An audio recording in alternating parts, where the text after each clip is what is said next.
జై రాధేశ్యామ్ అండి. ఈరోజు ముచ్చటైందంటే ఇది సందర్భం కాబట్టి చెప్తున్నాను. మా నాన్నగారు నాకు ఒక మాట చెప్పిర్రు.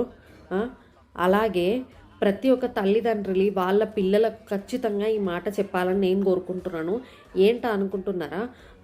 చెడ్డ బుద్ధి కలిగిన వాడికి మంచి ఆలోచన రావాలి, మంచి వాడికి చెడ్డ ఆలోచనలు రాకూడదని చెప్పిండు. అంటే ఒక తండ్రి మాట ఆడపిల్లల మీద చాలా ప్రభావం చూపిస్తుంది. అందుకనే మన తల్లిదండ్రులు మనకు ఖచ్చితంగా ఈ సంస్కారాన్ని మనకు నేర్పాలి. కాబట్టి తండ్రులు ఇలా ఉండాలి అమ్మా అని చెప్పాలి. సొసైటీలో యుద్ధాలు నేర్చుకోవాలి, యుద్ధంగా ముందుకు వెళ్ళాలి, ఒక వీరనారిగా మనం బతకాలి, అండ్ ఒక ఝాన్సీ లక్ష్మీబాయిగా మనం పోరాడాలి అని చెప్పాలి ప్రతి ఒక్క తల్లిదండ్రి. అట్ ద సేమ్ టైం మీరు ఉండాల్సిన విధానం ఇది. మీరు నా ఇష్టం వచ్చినట్టు నేను ఉంటా అని అంటే నడవదు అని కరాఖండిగా ప్రతి ఒక్క తండ్రి తన కూతురికి చెప్పుకోవాలి. చెప్పుకుంటేనే సమాజం ఆ మాత్రమైన బాగుపడుతుంది. కానీ నాగబాబు గారు ఏం చేస్తున్నారు? ఇలా చెప్పట్లేదు. అనసూయని సపోర్ట్ ఇచ్చుకుంటూ అలా మాట్లాడుతున్నాడు.